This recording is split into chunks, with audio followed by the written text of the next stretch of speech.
Boa tarde a todos. Que Jesus inspire as nossas reflexões dessa tarde.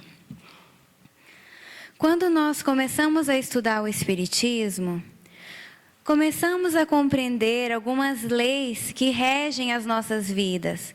Por exemplo, a lei de ação e reação, ou lei de causa e efeito, a lei do progresso, a lei da evolução, a imortalidade da alma, a reencarnação, a existência de Deus. E todos esses conceitos tão esclarecedores nos consolam, nos esclarecem e dão sentido às nossas existências. Para aquelas pessoas que estudam o Espiritismo e convivem com animais, testemunhando a sua inteligência, sua capacidade de aprendizado, sua capacidade de demonstrar afeto, é natural que algumas perguntas surjam nas nossas mentes. Será que os animais também têm alma como nós? Será que essa alma também está sujeita à lei do progresso? Também progride, também evolui? E se sim, como que isso acontece? Um dia essa alma vai ser um espírito como nós? Para alguns, essas perguntas podem parecer meras curiosidades, sem consequências diretas no nosso dia a dia, na nossa conduta. Mas, na verdade, elas têm muita relação com a forma como nós interagimos com os animais. Mesmo quem não tem animais de estimação, muitos aqui utilizam produtos de origem animal na sua alimentação, seja a carne, o leite, os ovos, também para compor as nossas vestimentas. Se os animais tiverem alma, será que tem problema consumirmos carne, por exemplo? Será que tem problema nos utilizarmos deles para realizar trabalhos, como os cavalos para tração, os cães de guarda, os animais que fazem espetáculos, ou mesmo, e a utilização de animais para pesquisas? Será que é ético? Será que está de acordo com a conduta espírita? Nós nos utilizamos de produtos cosméticos, remédios que foram testados em animais. Será que isso tem problema? Então, nas reflexões dessa tarde, nós vamos utilizar as opiniões de alguns pesquisadores espíritas, como Ernesto Bozano, Gabriel Delany, e alguns espíritos, como os que ajudaram na codificação, e também Emmanuel, André Luiz. Vamos saber o que eles pensam sobre esse tema que nós vamos refletir hoje. Então, a primeira pergunta: os animais têm alma? O Livro dos Espíritos nos explica que sim, que eles têm uma espécie de alma, é um princípio inteligente que sobrevive ao corpo, assim como o nosso espírito, e que mantém a sua individualidade. Só que ele não tem consciência dessa individualidade dele. Só que o princípio inteligente dos animais, os atributos dele são inteligência, liberdade e linguagem restritas às necessidades da vida material. Então, eles utilizam da inteligência para conseguir alimento, conseguir abrigo, conseguir se reproduzir, né? Segundo a lei natural de sobrevivência. Sempre buscando solucionar as necessidades da vida material. Tudo sempre buscando a vida material, a sobrevivência. E eles estão, sim, sujeitos a uma lei progressiva. O princípio inteligente dos animais também evolui. Só que eles não estão sujeitos à expiação como nós. O que é expiação? Expiação é o sofrimento, consequência de algumas escolhas erradas que nós fizemos. São as provas que vêm como forma de reparar erros que nós cometemos no passado. Os animais, apesar de estarem sujeitos a uma lei progressiva, não estão sujeitos à expiação, eles não estão pagando por erros do passado. A evolução deles é diferente. E quando então nós pensamos, os animais têm alma e os animais progridem, mas será que esse princípio inteligente um dia será um espírito humano? Será? O que vocês acham? Sim? O que o livro dos Espíritos nos diz? Que sim ou que não? O livro dos Espíritos traz duas respostas. Como Allan Kardec era muito criterioso na organização da obra, nas várias reuniões que ele promoveu, que ele acompanhou, ele recebeu duas respostas diferentes quanto a essa pergunta. Então, ele resolveu incluir as duas no livro. Então, Kardec diz assim, na nota do capítulo Os Três Reinos, o item O Homem e os Animais. Ele diz o seguinte: é assim, por exemplo, que nem todos pensam da mesma forma quanto às relações existentes entre os homens e os animais. Segundo uns, o espírito não chega ao período humano senão depois de haver se elaborado e individualizado nos diversos graus dos seres inferiores da criação. Então, segundo esses, o espírito humano, o nosso espírito, precisou passar pela fieira animal a fim de adquirir todas as potencialidades, as capacidades que nós temos hoje. Qual que é a vantagem dessa teoria, dessa hipótese? Assinalar um alvo ao futuro dos animais, que formariam, então, os primeiros elos da cadeia dos seres pensantes. Então, os animais, com essa hipótese, eles passam a ter um propósito, né? Por que Deus ia criar os animais se eles não poderiam nunca evoluir e um dia ser humanos, para um dia chegarem à condição de angelitude? Mas, segundo outros espíritos, olha só o que eles pensam. O espírito do homem teria pertencido sempre à raça humana, sem passar pela fieira animal. Qual que é a vantagem dessa hipótese? Diz, mais conforme a dignidade do homem. Vocês acham que é indigno ter passado pela fieira animal antes de ser humano? Então, na verdade, essa segunda teoria, ela só é exposta nas notas do capítulo, mas a maioria das perguntas, ali em torno da pergunta 600, trabalham a primeira hipótese, de que os animais, sim, o princípio inteligente dos animais, um dia será um espírito humano. Então, a maioria das respostas do Livro dos Espíritos estão de acordo com a primeira hipótese. Só que Kardec, como era muito criterioso, não queria, né, se comprometer também, ele colocou as duas visões. Mas agora eu vou mostrar para vocês por que a primeira hipótese é a que faz mais sentido e é a que os outros espíritos também concordam. Olha só, primeiro no Livro dos Espíritos, a pergunta 607A, é um desdobramento da 607. Kardec pergunta: parece que assim se pode considerar a alma como tendo sido o princípio inteligente dos seres inferiores da criação, não? E os espíritos esclarecem: já não dissemos que tudo em a natureza se encadeia e tende para a unidade? Nesses seres, cuja totalidade estás longe de conhecer, é que o princípio inteligente se elabora, se individualiza pouco a pouco e se ensaia para a vida, conforme acabamos de dizer. É, de certo modo, um trabalho preparatório, como o da germinação, por efeito do qual o princípio inteligente sofre uma transformação e se torna espírito. Entra, então, no período da humanização, começando a ter consciência do seu futuro, capacidade de distinguir o bem do mal e a responsabilidade dos seus atos. Por que os animais não estão sujeitos à expiação? Porque eles não têm o livre-arbítrio, eles não têm a responsabilidade pelos atos deles. Então, assim, se eles não têm a capacidade de diferenciar o que é bom e o que é ruim, e os atos deles muitas vezes são determinados pelo instinto, como que eles vão responder pelas escolhas ruins deles? Então, por isso que eles não estão sujeitos à expiação.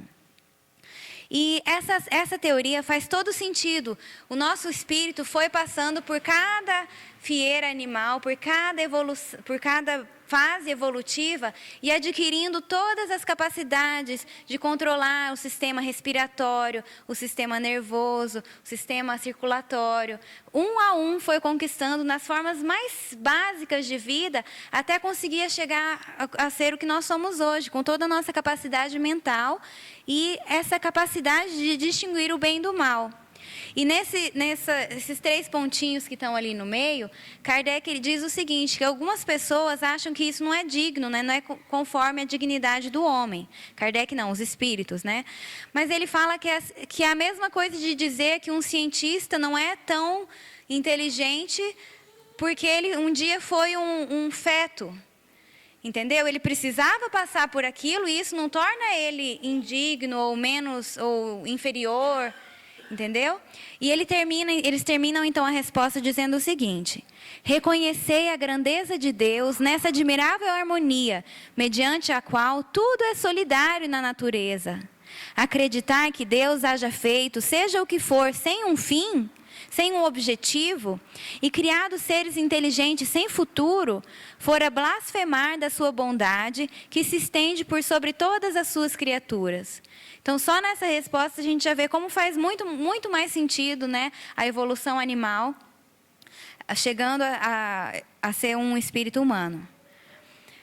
Mas só que Kardec pergunta, né? Como ele tinha recebido respostas diferentes, ele pergunta: ter-se-ão enganado os espíritos que disseram constituir o homem um ser à parte na ordem da criação?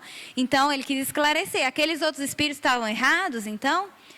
E a resposta é bem neutra. Ela diz o seguinte: não, mas a questão não fora desenvolvida. Demais, há coisas que só a seu tempo podem ser esclarecidas. E ele diz depois ali que, na verdade, o homem é um ser à parte de alguma forma, porque ele é o único que pode conhecer a Deus. Mas não quer dizer isso, que só porque o homem é o único que pode conhecer a Deus, não quer dizer que os outros não vão chegar a ser humanos um dia. E ele fala que algumas coisas não poderiam ser esclarecidas naquele momento. Se a gente pensar, o que estava acontecendo na época que saiu o Livro dos Espíritos? Que estava saindo ali. A teoria de Darwin estava começando a ser aceita, mas as pessoas ainda consideravam muito humilhante terem tido o mesmo ancestral que os macacos. Então, até para não chocar, né, a população, ele deixou dessa forma mais neutra, mais imparcial. E assim, da mesma forma, quem que são esses espíritos que respondem às questões? São pessoas como nós. E os espíritos também têm esses preconceitos. Então, talvez esses que tenham respondido que o homem era um ser à parte, estavam falando simplesmente o que eles achavam, né? Baseado nos seus preconceitos, nas suas ideias. E como ele fala assim, há coisas que só a seu tempo podem ser esclarecidas. Com o passar do tempo, novas obras foram surgindo sobre esse assunto. Por exemplo, Ernesto Bosano, um pesquisador italiano espírita, escreveu o livro A Alma dos Animais. E lá ele argumenta o seguinte: é por acaso anticientífico supor que a evolução biológica da espécie, ilustrada pela ciência, seja governada por uma evolução correspondente e paralela do espírito, que se individualizaria gradativa e lentamente, adquirindo uma consciência de si mesmo cada vez mais forte, graças à acumulação de uma série de experiências adquiridas na transição através de uma infinidade de existências vegetais, animais e humanas? É anticientífico pensar isso? Ou faz todo sentido? A gente não estuda na escola a evolução dos corpos, a evolução filogenética? Por que o espírito não podia estar evoluindo ao mesmo tempo, junto, né? Promovendo a evolução material? Ele diz então que ele vai evoluindo de acordo com as experiências adquiridas que eles vão vivendo em cada etapa, em cada estágio. Faz todo sentido. Então, Ernesto Bosano está de acordo com aquela nossa primeira teoria. Gabriel Delane, que era um astrônomo francês, espírita também, escreveu o livro A Evolução Anímica, né, a evolução da alma. E ele diz o seguinte, olha que argumento legal: deveremos crer que essa alma, que manobra no homem primitivo um organismo tão complicado, tenha podido de súbito adquirir propriedades tão variadas e tão bem adaptadas às necessidades do indivíduo, a nossa capacidade de falar, a nossa capacidade de pensar. Será que o espírito já foi criado dessa forma, conseguindo manejar tudo isso? Ou ele foi passando por toda aquela evolução para conseguir chegar nesse estágio? E ainda a questão 540 do Livro dos Espíritos pode ser usada como argumento também para essa primeira hipótese. O arcanjo, que também começou pelo átomo. O arcanjo, aquele espírito superior, aquele espírito de luz perfeito, que nós queremos ser um dia. Que também começou pelo átomo, começou pelas formas mais primitivas, mais simples de vida, unicelulares, e foi se desenvolvendo. Emmanuel, mais uma resposta corroborando a primeira hipótese. Emmanuel, na questão 79 do livro O Consolador, foi feita a pergunta: como interpretar o nosso parentesco com os animais? Ele responde: considerando que eles igualmente possuem diante do tempo um porvir de fecundas realizações, através de numerosas experiências, chegarão um dia ao chamado reino hominal, como, por nossa vez, alcançaremos no escoar dos milênios a situação de angelitude. A escala do progresso é sublime e infinita. Não tem fim, né? Nem para o animal, nem para o homem. No quadro exíguo dos vossos conhecimentos, busquemos uma figura que nos convoque ao sentimento de solidariedade e de amor que deve imperar em todos os departamentos da natureza visível e invisível. O mineral é atração, o vegetal é sensação, o animal é instinto, o homem é razão, o anjo é divindade. Então, aqui Emmanuel dá uma resposta categórica, né? Que eles vão chegar um dia ao reino nominal. Só que por que ele fala ali, no quadro exíguo dos vossos conhecimentos?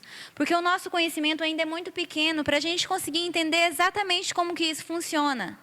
Quem aqui nunca perguntou, mas como que é? Será que o cachorro depois vai virar golfinho, depois vai virar baleia, depois é elefante? Como que é essa escala? Não é curioso pensar isso? Mas a nossa cabeça, o nosso entendimento ainda é muito pequeno para a gente saber exatamente como que isso acontece. Apesar disso, essas respostas já nos dão pelo menos uma noção do que acontece, né? De que realmente essa evolução existe, é verdade, só que ainda não conseguimos entender exatamente como o processo se dá. E no livro Evolução em Dois Mundos, o espírito André Luiz, ele explica, do ponto de vista espiritual, como que essa evolução acontece.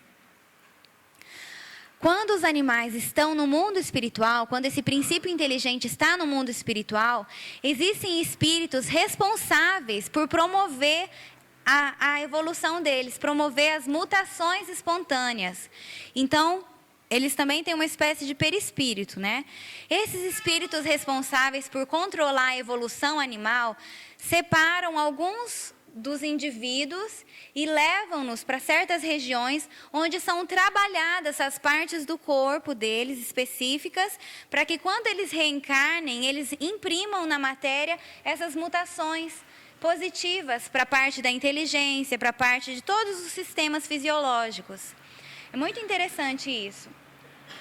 E isso explica, inclusive, quando nós vamos estudar a ciência, tem um livro que chama A Reencarnação como Lei Biológica, que diz o seguinte, que se fosse só pelas mutações espontâneas naturais, seria impossível explicar como que houve uma evolução tão rápida. Agora, se a gente pensar que tinha esses espíritos por trás, coordenando para que as mutações fossem indo na direção certa, faz muito mais sentido, né? Explica-se, porque só pelas chances matemáticas, tem muito mais chance de ter mutação deletéria do que mutação positiva. Mas com esses espíritos por trás, guiando as mutações, trabalhando pelo espírito animal, tudo faz mais sentido. E então, esses colaboradores espirituais, está explicado no livro Evolução em Dois Mundos, que foi psicografado por Chico Xavier, eles trabalham os centros nervosos e auxiliam no início do desenvolvimento da inteligência que sobrepuja os instintos. Em alguns animais, é difícil a gente diferenciar onde termina o comportamento automático e onde se ensaiam os primeiros lampejos da manifestação da alma. Aqui quem tem cachorro sabe que parece que às vezes eles estão quase conseguindo falar, né? Os gatos pedindo carinho. Será que aquilo tudo é só instinto? Capacidade de aprendizado?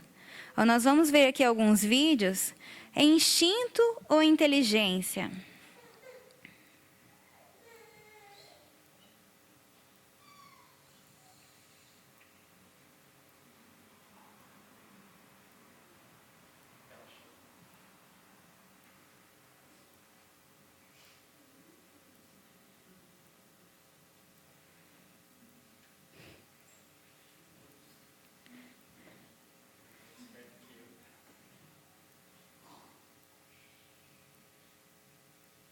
Para conseguir pegar água, né? Está de acordo com a resposta do Livro dos Espíritos, que diz que eles têm a inteligência para satisfazer as necessidades da vida material, né? A sede, no caso.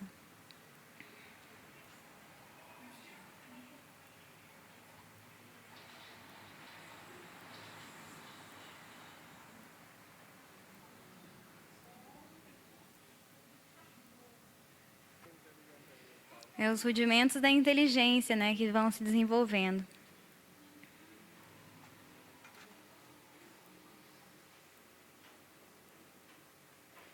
Essa daí é muito esperta, não sei se vocês já viram.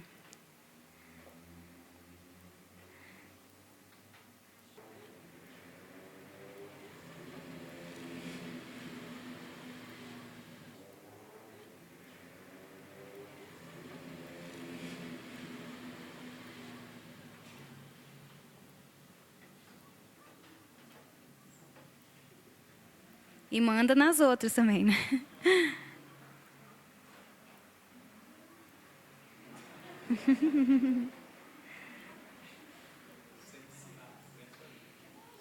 Essa daí está tentando girar a torneira com o chifre. Isso aí ela aprendeu, né? Ela viu alguém fazendo e tem, pelo instinto de sobrevivência, né, vai desenvolvendo a capacidade. E esse aqui, até às vezes os animais mais que a gente menos espera, será que eles têm uma capacidade já de sentir, de perceber o carinho? Esse vídeo também é bem interessante. Ai. Início de afetividade. No Evangelho segundo o Espiritismo tem aquela frase assim, ó: no início o homem só tem instintos. Quando mais avançado e corrompido, tem sensações. Instruído e depurado, tem sentimentos. Os animais também estão nessa caminhada. Quantas demonstrações de inteligência, aprendizado, sensação, carinho, né? Que eles estão ali tendo rudimentos, começando a desenvolver. E quem já teve algum animalzinho que desencarnou, já se fez essa pergunta. O que acontece com o animal quando ele desencarna? Como que ele fica lá no mundo espiritual? Na pergunta 600, os espíritos, Kardec pergunta o seguinte: sobrevivendo ao corpo em que habitou, a alma do animal vem a achar-se, depois da morte, num estado de erraticidade, como a do homem? A erraticidade, né, é o mundo espiritual. Será que eles ficam lá também? Quando a gente desencarnar, vamos encontrar os nossos animais, porque eles ficaram lá? Os espíritos explicam. Eles ficam numa espécie de erraticidade, pois que não mais se acha unida ao corpo, mas não é um espírito errante. O espírito errante é um ser que pensa e obra por sua livre vontade. De idêntica faculdade não dispõe o dos animais, eles não têm livre-arbítrio, né? A consciência de si mesmo é o que constitui o principal atributo do espírito. Então, os animais não têm consciência de si mesmo. O do animal, depois da morte, é classificado pelos espíritos a quem incumbe essa tarefa e utilizado quase imediatamente. Não lhe é dado tempo de entrar em relação com outras criaturas. O que quer dizer esse utilizado quase imediatamente? Eu entendo assim que eles logo já reencarnam, né? Não ficam lá no mundo espiritual. Inclusive no livro Evolução em Dois Mundos, André Luiz explica o porquê que isso acontece. Porque os animais, eles não têm um pensamento contínuo como o nosso, principalmente os mamíferos superiores. Então eles não conseguem manter a forma do perispírito sem o corpo. O corpo é muito importante para eles conseguirem manter essa forma perispiritual. Então, eles ficam lá um tempinho, mas logo já são encaminhados para um novo corpinho para reencarnar. E é classificado pelos espíritos a quem incumbe essa tarefa. Eu sou veterinária, eu queria depois ficar trabalhando lá no mundo espiritual, ajudando os animais, encaminhando para as reencarnações, parece uma atividade bem legal. Então, continua. André Luiz, no Evolução em Dois Mundos, explica isso um pouquinho melhor. Em razão disso, efetuada a estólise dos tecidos celulares, a destruição dos tecidos do corpo, nos sucessos recônditos da morte física, dilata-se-lhes o período de vida latente na esfera espiritual, onde, com exceção de raras espécies, se demoram por tempo curto, incapazes de manobrar os órgãos do aparelho psicossomático que lhes é característico, por ausência de substância mental consciente. Então, aquilo que a gente falou, eles não têm o pensamento capaz de manter, de fazer a histogênese espiritual, como eles dizem. Isto é de tecido. Então, a formação dos tecidos espirituais, eles não têm substância mental consciente para manter o perispírito do lado de lá. Só que o que ele falou ali, ó, com exceção de raras espécies. Aí ele continua.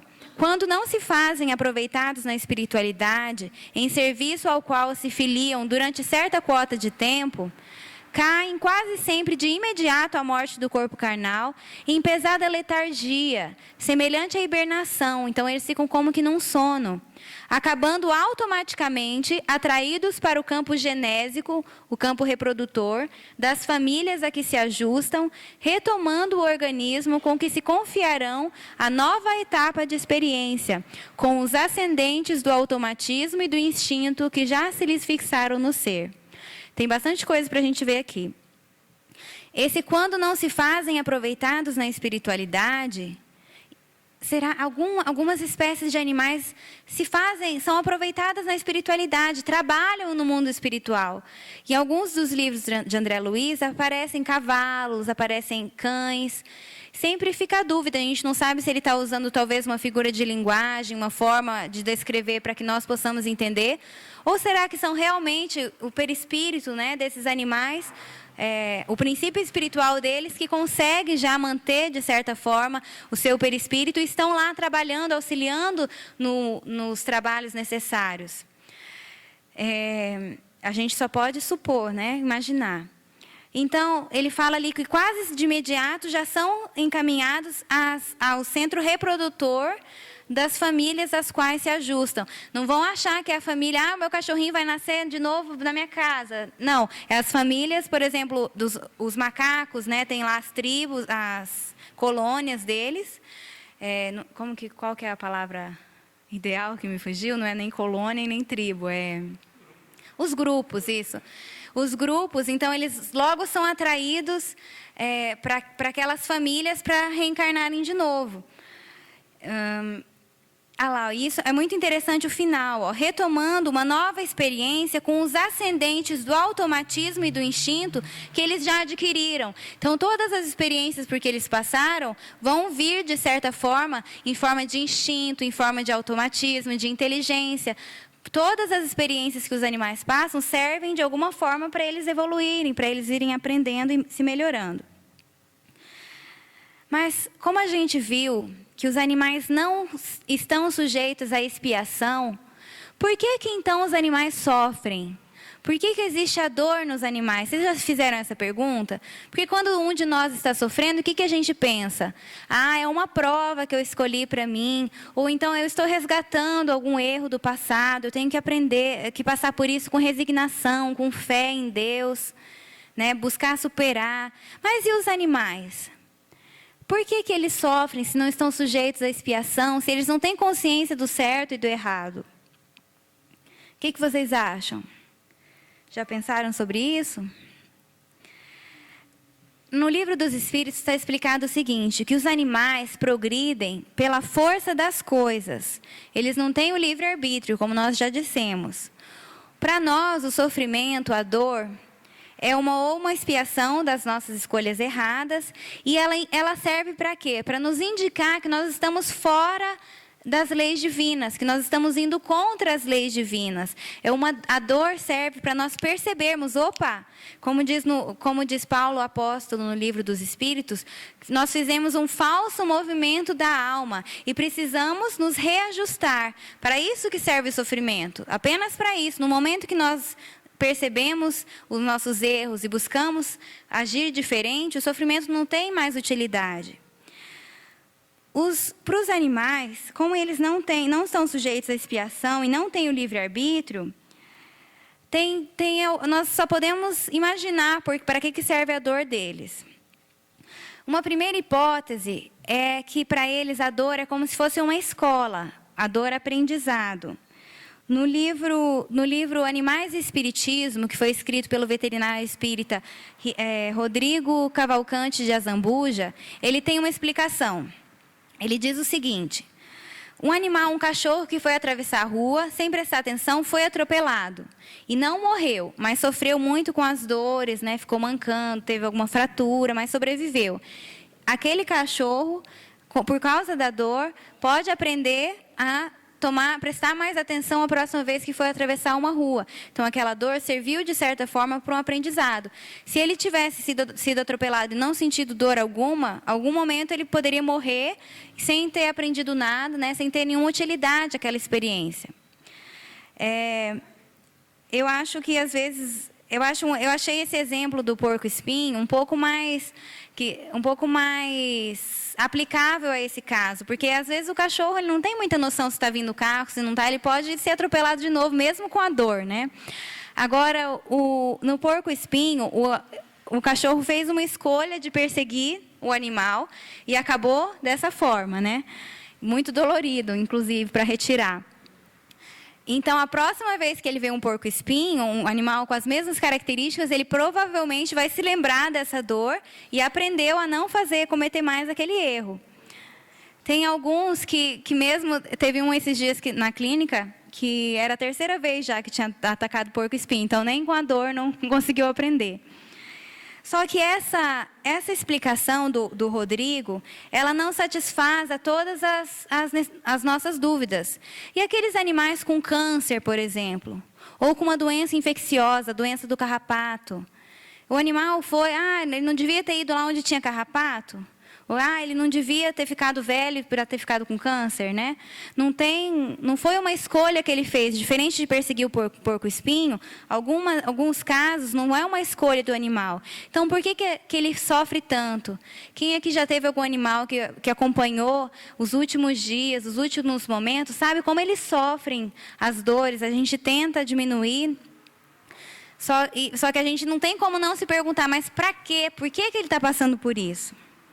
Eu, na minha própria rotina profissional, fui refletindo, buscando livros espíritas, e eu criei assim na minha cabeça uma explicação que a mim me satisfaz. Vou tentar explicar para vocês, para ver o que vocês acham. A primeira coisa é que a lei de destruição, ela é uma lei que serve para todos, né? Assim como a lei de conservação.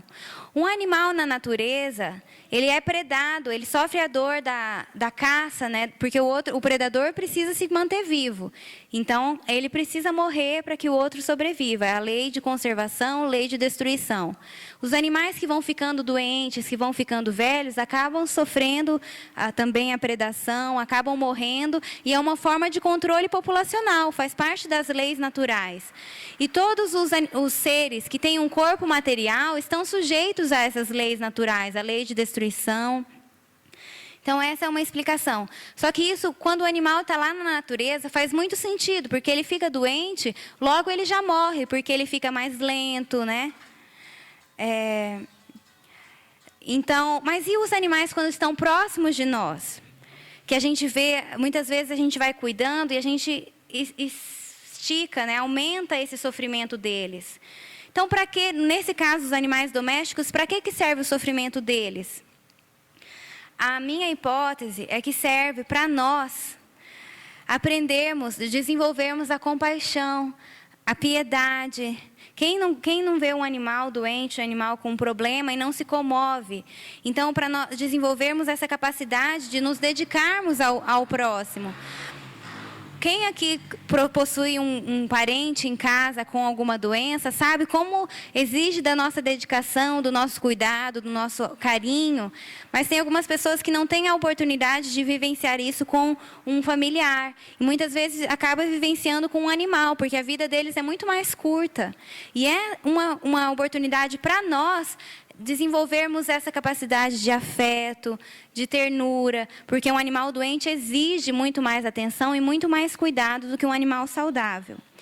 E, de certa forma, serve para eles, para esses animais também, poderem perceber essa nossa afetividade.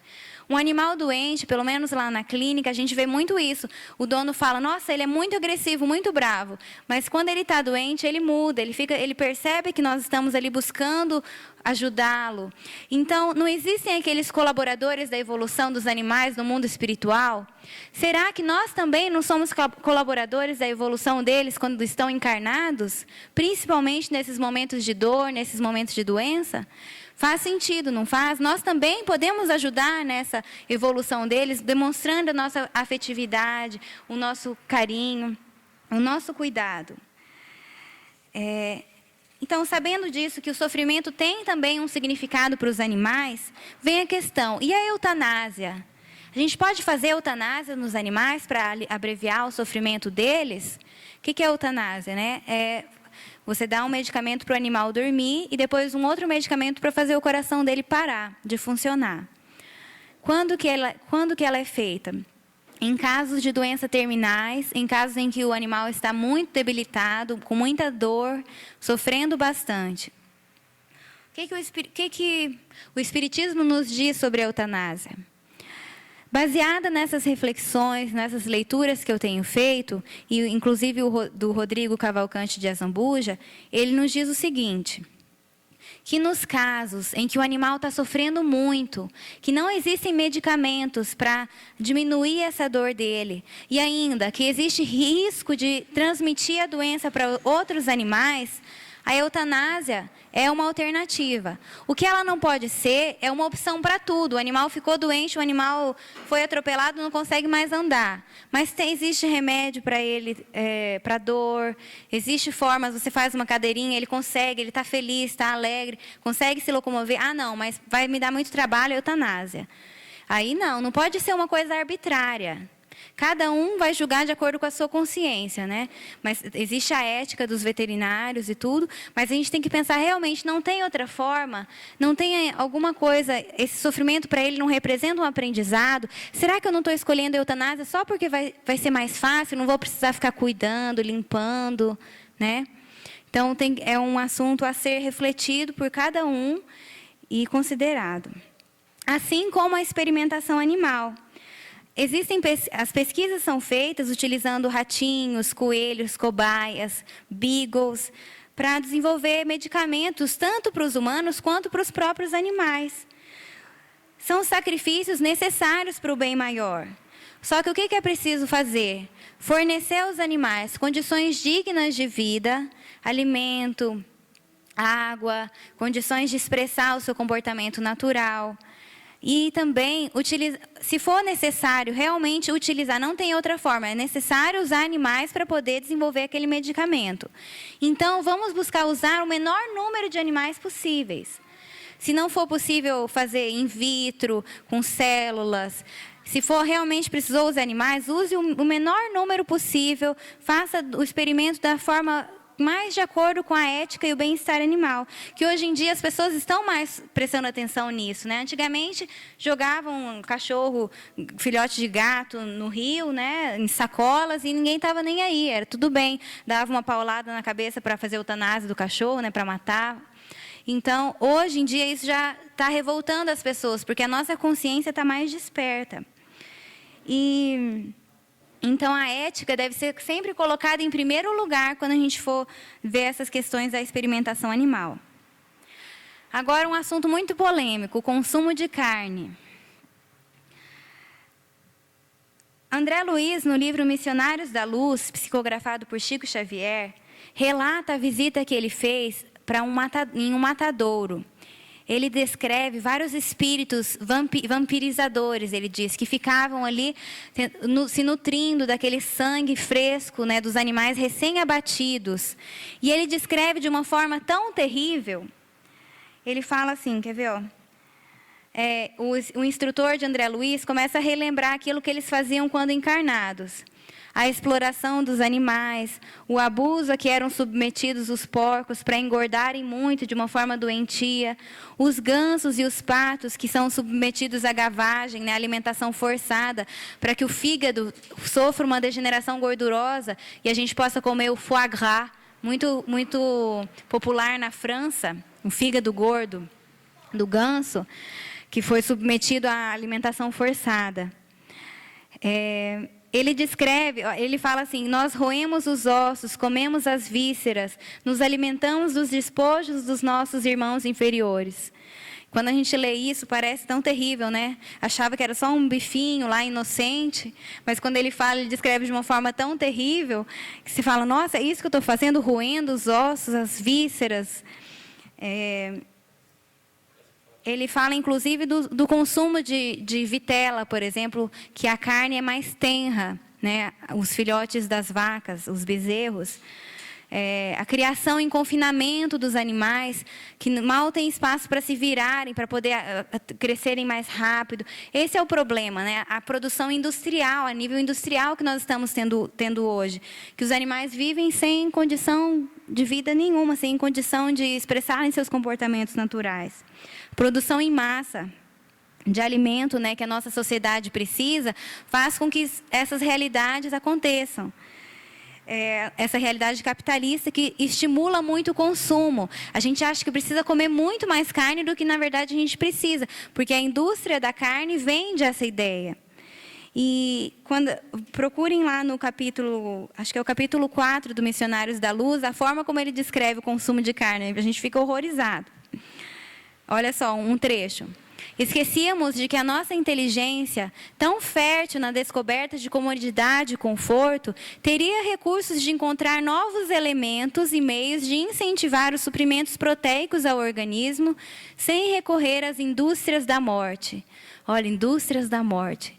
Esquecíamos-nos de que o aumento dos laticínios para enriquecimento da alimentação constitui elevada tarefa, porque tempos virão para a humanidade terrestre em que o estábulo, como o lar, será também sagrado.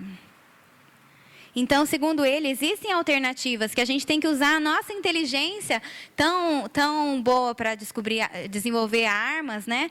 Vamos dirigir essa inteligência para a parte de produção de alimentos, para achar alternativas para o consumo de carne. Porque, segundo André Luiz, existem alternativas. E Emmanuel, na questão 719 do Consolador, essa pergunta que eu adorei, né? Porque eu sou vegetariana. É um erro alimentar-se o homem com a carne dos irracionais? Aqui ele não fica com meio termo, ele fala direto. A ingestão das vísceras dos animais é um erro de enormes consequências, do qual derivaram numerosos vícios da nutrição humana. É de lastimar semelhante situação, mesmo porque, se o estado de materialidade da criatura exige a cooperação de determinadas vitaminas, esses valores nutritivos podem ser encontrados nos produtos de origem vegetal, sem a necessidade absoluta dos matadouros e frigoríficos. Emmanuel responde aqui, né? Então, que o nosso organismo realmente precisa de vitaminas, proteínas, mas essas fontes existem no reino vegetal. Talvez não nos que nós estamos acostumados a comer. Nós vamos ter que buscar novas alternativas se escolhermos parar de comer carne. Mas existem. E ele termina assim a questão. Temos de considerar, porém, a máquina econômica do interesse e da harmonia coletiva, na qual tantos operários fabricam o seu pão cotidiano. Quantas pessoas não trabalham com a produção animal, não é? Se a gente querer mudar de um dia para o outro, essas pessoas vão ficar desempregadas. Vai ter um desequilíbrio ambiental. O que vai fazer com todos os animais de criação? Suas peças não podem ser destruídas de um dia para o outro, sem perigos graves. Consolemo-nos com a visão do porvir, no futuro, sendo justos trabalharmos dedicadamente pelo advento dos tempos novos, em que os homens terrestres poderão dispensar da alimentação os despojos sangrentos de seus irmãos inferiores. Então, não vai ser de um dia para o outro. A gente tem que pensar nessa resposta. Também não vai chegar em casa e se sentir culpado porque está comendo carne, né? Tem que pensar que isso tudo é uma coisa que nós devemos almejar. É o ideal, não é?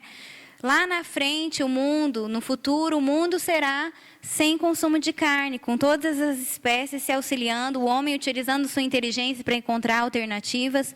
Mas não quer dizer, eu já fiz essa palestra uma vez e teve uma das meninas que assistiu, que resolveu virar vegetariana do dia para a noite, aí começou a ficar fraca, estava desmaiando, porque não soube fazer, não foi racional, né? Ela se deixou levar pela emoção, pelo calor do momento e não fez. Se você decidir realmente, olha, eu quero trabalhar para o advento desses tempos. Então, vou fazer uma escolha de diminuir o consumo de carne.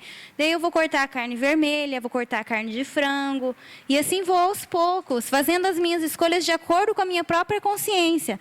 Não quer dizer porque Emmanuel falou isso que eu tenho que me sentir culpada porque eu como carne, porque eu estou gostando ali de comer. É uma coisa... Lá no futuro vai ser assim. A gente tem que ser racional. Se você escolher cortar a carne, faça isso aos poucos para o seu organismo ir se adaptando. Procure alternativas saudáveis que vão suprir todas as suas necessidades, porque a nossa alimentação hoje em dia, ela é baseada no consumo de carne. Se a gente for mudar, a gente tem que buscar outras fontes, outras alternativas. Não vai poder comer arroz, feijão e batata e achar que, tudo bem, agora eu estou feliz, estou auxiliando o meu corpo porque não estou consumindo carne. Não é assim. Não estou querendo, só para ninguém colocar a culpa em mim. Depois a mãe dela veio falar comigo, que ela parou de comer carne, olha o que você fez. Não fui eu, foi Emmanuel.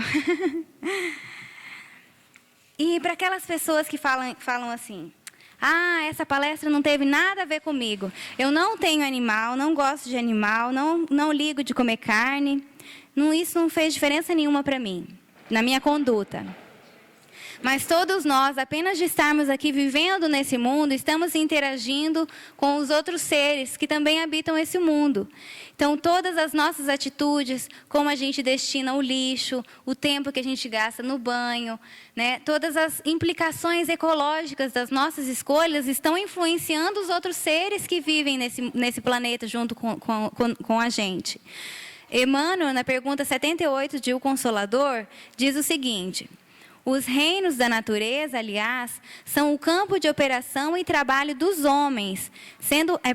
Deixa eu explicar a primeira pergunta. A pergunta era assim: os espíritos se preocupam com as espécies do planeta, com a ecologia, com a zoologia?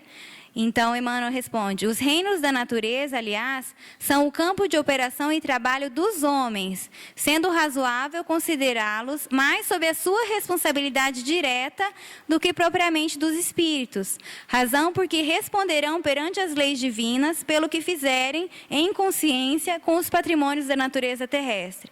Então, ele falou num parágrafo anterior que os espíritos se preocupam com a parte ecológica, mas que a responsabilidade de preservar e cuidar e fazer a sua parte é principalmente dos homens, e que a gente vai responder por isso. Pelas más escolhas que nós fizermos, pensando apenas nos nossos interesses, e esquecemos de toda a comunidade ecológica em que nós vivemos. Está todo mundo com raiva do Emmanuel agora, né? Que vai ter que mudar bastante coisa. Então, aqui, alguns exemplos... que bobagem, nada a ver o que eu falei. Alguns exemplos desses impactos ecológicos que nós podemos causar no mundo que nós vivemos. Os desmatamentos, as queimadas, que quem fica sem um abrigo, sem um habitat, né, são eles. Isso aqui, aqueles plásticos de segurar latinha, é muito comum nos Estados Unidos, que vão parar no mar e... Olha só, o esqueleto todo deformado da tartaruga por causa disso, porque restringe, né, o crescimento. Ou mesmo, muita gente não sabe, joga lata sem amassar, lata com resto de comida, lata de atum, e os gatos vão procurar no lixo, coisas tão simples que às vezes a gente nem imagina e acabam se ferindo, né? Por escolhas nossas, por atos nossos. O tanto de lixo que a gente não produz. Então, olha só, alguns itens para a gente pensar na nossa conduta do dia a dia. Nós estamos separando o lixo para reciclagem? Como que está o nosso consumo de água durante o banho, durante a limpeza da nossa casa? O consumo de carne, que para ser produzido 1 quilo de carne, você tem noção de quantos litros de água são necessários para irrigar as plantações dos vegetais que vão alimentar aqueles animais? A própria quantidade de água de consumo que eles mesmos vão ingerir. O consumo de carne também tem implicações ecológicas. A poluição que causa. Como que está a economia de energia elétrica na nossa casa? Como que a gente está contribuindo para economizar energia? Será que nós estamos buscando produtos que causem menos impacto ambiental? Ou a gente compra todos aqueles que vêm em 5 embalagens, em cada produto 5 embalagens, e estamos jogando fora, produzindo lixo. A gente tem andado a pé, bicicleta, buscando alternativas para não gastar tanto combustível. Para encerrarmos, então, essas nossas reflexões, tudo isso são perguntas, né, cada um para levar para casa. O livro ainda, no livro Missionários da Luz, André Luiz nos diz a seguinte frase: se não protegemos nem educamos aqueles que o Pai nos confiou, como germens frágeis de racionalidade nos pesados vasos do instinto, se abusarmos largamente de sua incapacidade de defesa e conservação, como exigir o amparo de superiores benevolentes e sábios, cujas instruções mais simples são para nós difíceis de suportar pela nossa lastimável condição de infratores da lei de auxílios mútuos?